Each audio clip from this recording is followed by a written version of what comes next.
For 7 long years I believed my daughter was dead. Every January I sent her husband, Brad, $40,000.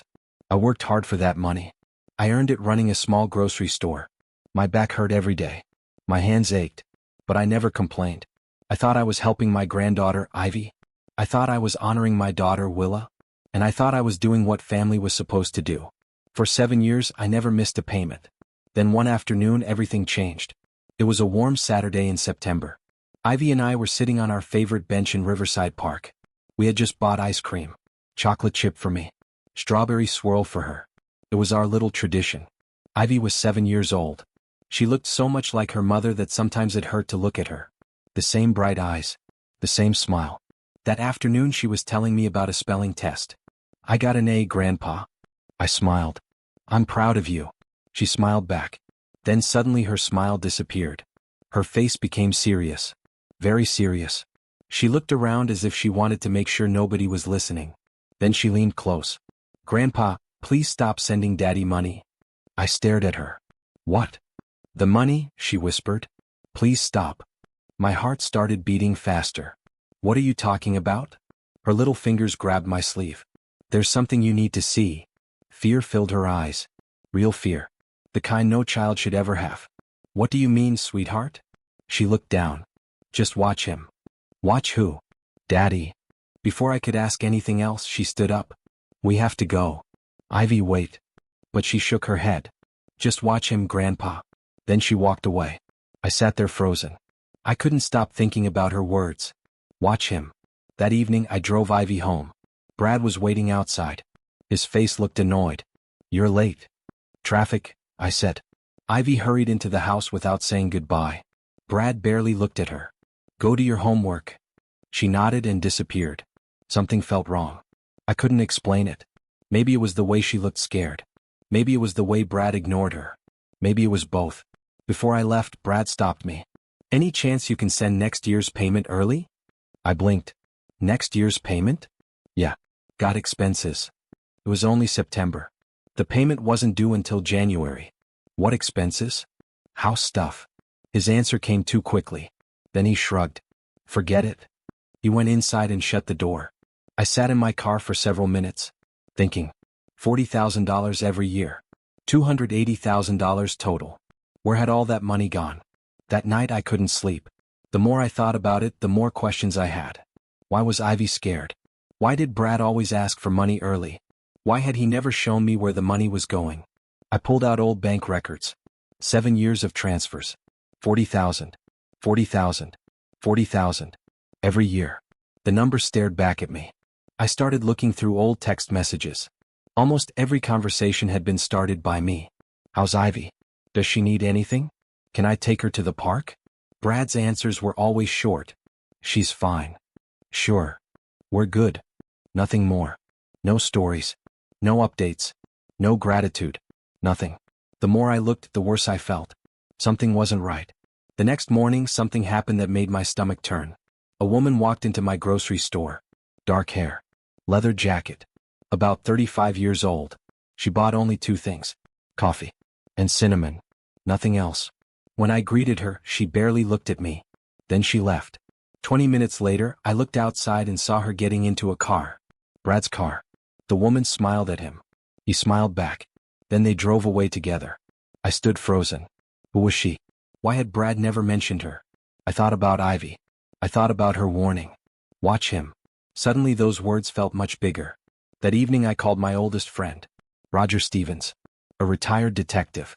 If something was wrong, Roger would find it. When he arrived, I told him everything. The money. The woman. Ivy's fear. Brad's behavior.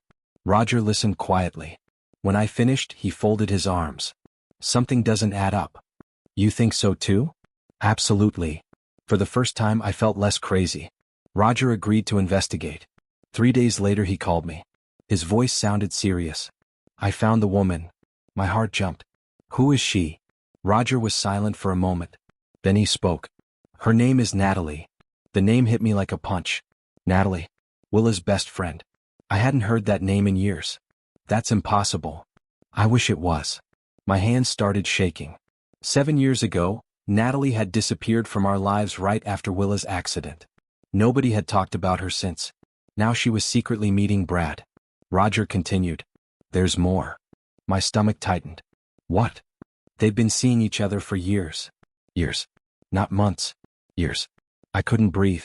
Are you sure? I have photos. He showed me picture after picture. Restaurants. Hotels. Vacations. Brad and Natalie together. Smiling. Holding hands. Looking very much in love. I felt sick. My daughter had supposedly died 7 years ago. Yet her husband was secretly living another life. And somehow her best friend was involved. Roger leaned forward. I think we're only seeing the beginning. The next day he dug deeper. What he discovered shocked us both. The accident report from 7 years ago had problems. Big problems. There were missing records. Missing photos. Missing details. Important details. Roger kept digging. Then he called me again. Stephen, come over. I drove straight to his house. He placed a folder on the table. Inside were copies of old documents. Photos. Records. Notes. I looked through them carefully. Then my eyes stopped on something. The cremation records. My daughter's cremation. Something felt wrong. Very wrong. Roger looked at me. Stephen, have you ever opened the urn? I stared at him. What? The urn. I shook my head. No. For 7 years it had sat on my mantel. Untouched. Sacred. The last thing I had of my daughter. Roger's face remained serious. I think you should. That night I stood in my living room, looking at the brass urn. My hands trembled. I didn't want to do it. It felt like betraying Willa. But something deep inside me whispered that I needed answers. Slowly I unscrewed the lid. Inside was a plastic bag. Dark powder filled it. At first it looked normal. Then I touched it. It felt strange. Too rough. Too grainy. I brought it closer. And smelled it. My heart stopped. Coffee. I smelled coffee. And something else. Cinnamon. I dumped the contents onto the table. Coffee grounds spilled everywhere. Mixed with cinnamon. No ashes. No remains. Nothing. Just coffee and cinnamon. For 7 years I had kept an urn on my mantel. For 7 years I had cried in front of it. For 7 years I believed my daughter was inside. But she wasn't. The urn was fake. And if the urn was fake, then what else had been a lie? Part 2. I barely slept that night. Every time I closed my eyes, I saw the coffee grounds on my kitchen table. 7 years. 7 years of lies. The next morning I met Roger. When I walked into his office, he already looked worried. I think your daughter may still be alive. The words hit me like lightning. Alive. I wanted to believe him. But it sounded impossible. How? I don't know yet. Roger opened a file. I've been following Brad. He pointed to several photographs. One picture showed Brad entering an old warehouse outside town. Another showed Natalie arriving later. The building looked abandoned. Nobody should have been there. Yet Brad visited regularly. Roger looked at me. I think we need to see what's inside. The following evening we drove to the warehouse. My hands shook the entire way. The building stood alone in the darkness. Cold. Silent. Empty. At least that's how it appeared. Roger unlocked a side door. We stepped inside. The air smelled damp. Dust covered everything. But in the back corner we found something unexpected. A bed. A table. A lamp. Clothes. Photos. Dozens of photos. Photos of Ivy. School pictures. Birthday pictures. Pictures I had given Brad over the years. Someone had been living there. Someone who loved Ivy. Then we heard movement. A woman slowly stood from the bed. She looked thin. Exhausted. Frightened. When she turned toward me, I stopped breathing. It was Willa. My daughter. Alive. For a moment neither of us moved. Tears filled her eyes. Dad. One word. Just one word. But it shattered 7 years of grief. I ran toward her. Then anger exploded inside me. Why? My voice echoed through the warehouse. Why did you do this? She started crying. I can explain. Your mother died believing you were dead. Willa covered her face. I know. Do you know what that did to her? She fell to her knees, sobbing. Roger stepped between us. Let her talk. Finally Willa told us everything. 7 years earlier, she had argued with Natalie.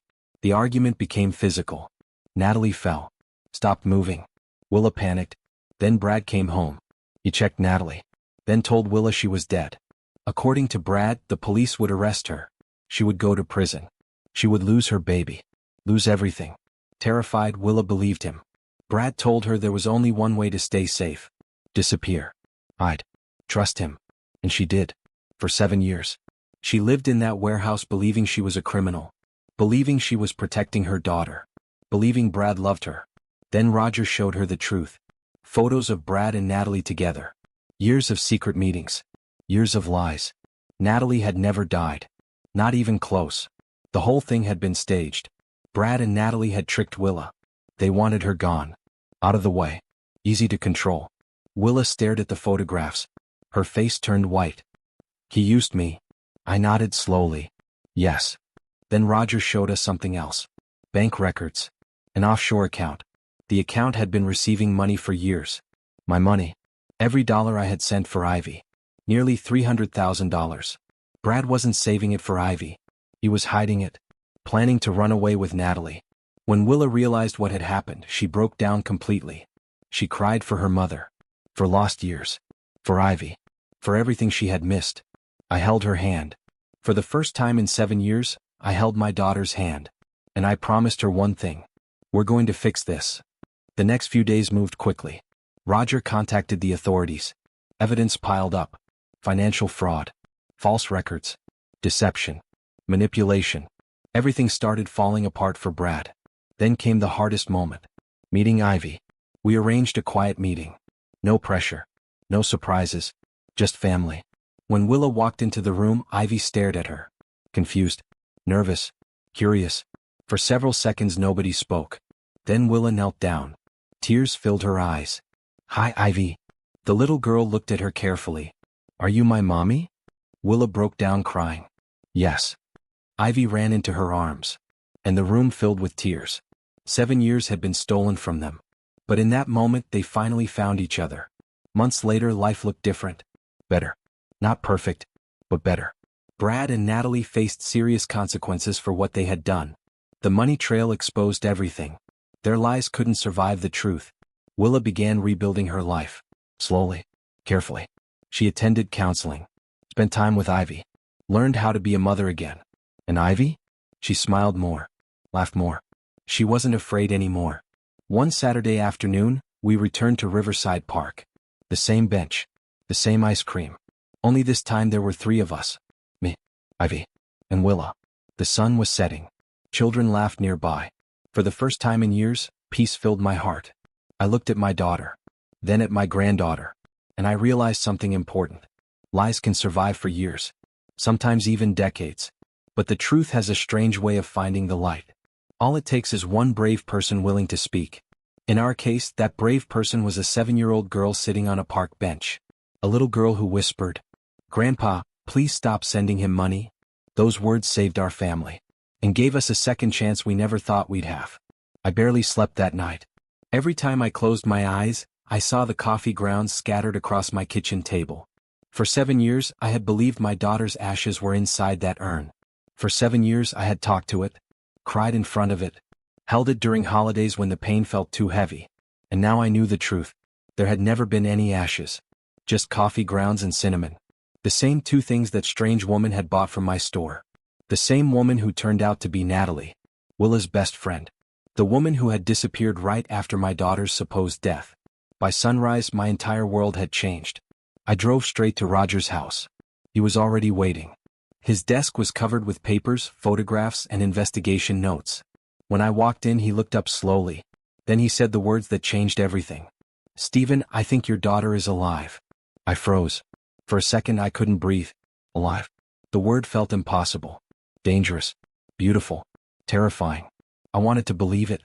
But I was afraid to hope. Because hope can hurt more than grief. "How?" I whispered. Roger slid several photographs across the desk. "I've been tracking Brad's movements." I looked down. The photos showed Brad entering an old warehouse on the edge of town. A rundown building surrounded by weeds and broken fencing. The place looked abandoned. But Brad visited it regularly. Sometimes twice a week. Sometimes late at night. Then Roger pointed to another photo. Natalie. She visited the same warehouse. Usually a few hours after Brad. My heart pounded. "What's inside?" Roger shook his head. "I don't know." Then he leaned forward. "But I think we're about to find out." That evening we drove there together. The sky was dark by the time we arrived. Rain clouds covered the moon. The warehouse stood silent in the distance. Cold, lonely, almost forgotten. Roger parked a block away. We approached on foot. Every step felt heavier than the last. Part of me wanted answers. Another part was terrified of finding them. Roger opened a side door using a lockpick kit he still carried from his detective days. The rusty door creaked open. We stepped inside. Dust floated through the air. Broken shelves lined the walls. Old machinery sat abandoned in corners. At first it looked exactly like what it was supposed to be. An empty warehouse. Then we noticed something strange. A light. Very faint. Coming from the back. Roger pointed. We moved carefully. Past old crates. Past broken equipment. Past piles of junk. Then we reached a small hidden room. And everything changed. There was a bed.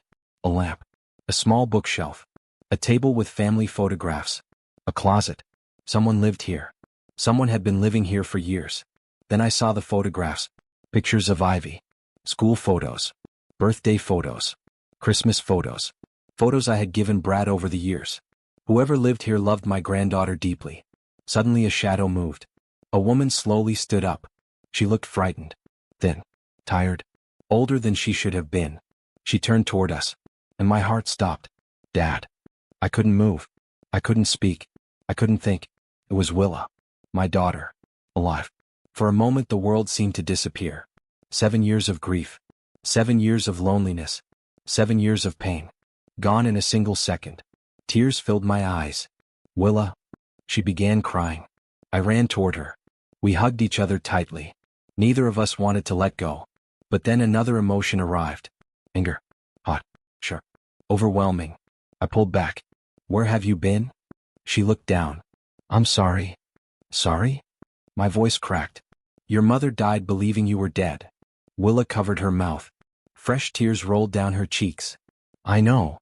She spent years grieving. I know. She never got to say goodbye. Willa collapsed into a chair, sobbing. Roger stepped between us. Let her explain. For several minutes nobody spoke. Finally Willa took a deep breath. Then she began telling her story. 7 years earlier she and Natalie had argued. The argument started over money. It grew worse. Tempers exploded. Then Natalie fell.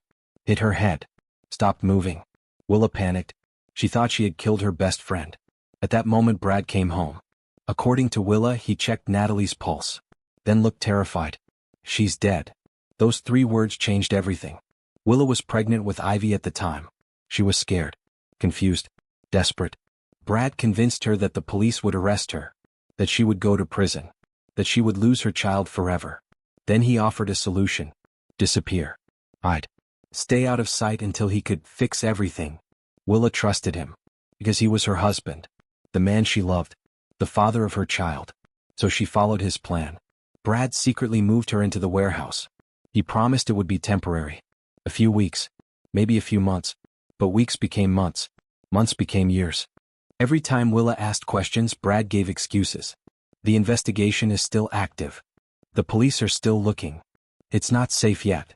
Year after year he kept her hidden. And she believed him. My hands clenched into fists. He stole 7 years from you. Willa nodded. Yes. Roger then placed several photographs on the table. Photos of Brad and Natalie together. Restaurants. Hotels. Vacations. Beach trips.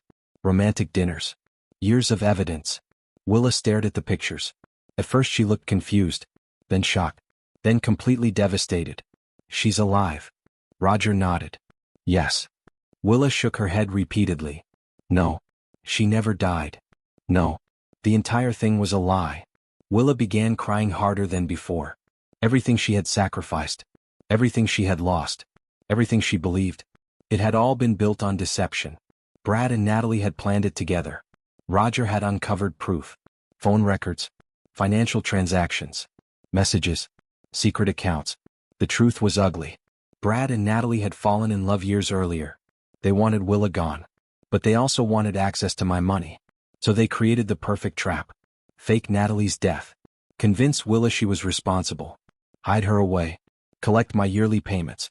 And live their own life together. The cruelty of it was almost unbelievable. Then Roger showed us the bank records. My stomach twisted. Every yearly payment I had sent was listed. $40,000.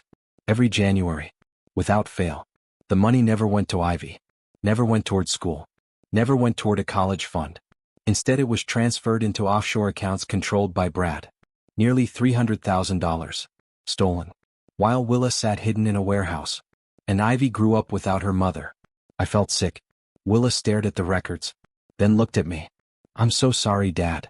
I took her hand. "You don't owe me an apology. But I disappeared. You were manipulated. I should have known. You trusted the wrong person." For the first time that night she looked directly at me. Then she whispered something that broke my heart. "I missed Ivy growing up." I squeezed her hand. "We're going to fix that." The next step was the hardest. Telling Ivy. We decided not to rush. A child's heart is fragile. We needed to be careful. A few days later we arranged a meeting at Roger's home. A safe place. A quiet place. I brought Ivy there after school. She didn't know why. When we entered the living room, Willa was waiting. The room became silent. Ivy stared at her. Willa stared back. Neither moved. Neither spoke. Then Willa slowly knelt down. Tears filled her eyes. "Hi, Ivy." The little girl looked confused. "Do I know you?" Willa's voice trembled. "I'm your mommy." The room fell silent again. For a second, nobody breathed. Then Ivy asked the question that shattered every heart in the room. "Were you lost?" Willa began crying. "Yes." Ivy walked toward her. Slowly. Carefully. Then she wrapped her small arms around her mother's neck. And they held each other. 7 years. 7 birthdays. 7 Christmas mornings. 7 Mother's Days. Gone forever. But in that moment they finally found each other again. Months passed. Life slowly began improving. Authorities investigated Brad and Natalie. Roger handed over every piece of evidence. Financial records. Photographs. Statements. The lies unraveled quickly. People who build their lives on deception eventually run out of places to hide. Meanwhile, Willa focused on healing. She attended counseling. Started rebuilding relationships. Learned how to live freely again. The adjustment wasn't easy. 7 years of isolation leaves scars. But every day she became stronger. And Ivy helped more than anyone. Children have a remarkable ability to heal broken hearts. Soon they were spending every weekend together. Reading books. Watching movies. Going to the park. Making up for lost time. One sunny Saturday we returned to Riverside Park. The same bench where Ivy had first warned me. The same place where this journey began. We carried ice cream cones. Chocolate chip for me. Strawberry swirl for Ivy. Vanilla for Willa. We sat together watching the sunset. Children laughed nearby. Birds flew overhead. For the first time in many years, peace filled my heart. I looked at my daughter. Then at my granddaughter. And I realized something important. The truth can be buried. Hidden.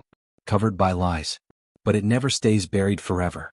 Eventually it finds a way back into the light. Sometimes all it takes is one brave person willing to speak up. In our family, that brave person was a 7-year-old girl. A little girl who sat beside me on a park bench and whispered, "Grandpa, please stop sending Daddy money." Those 7 words exposed a 7-year lie. They reunited a mother and daughter. They revealed the truth. And they gave our family a second chance. A chance none of us ever thought we would get.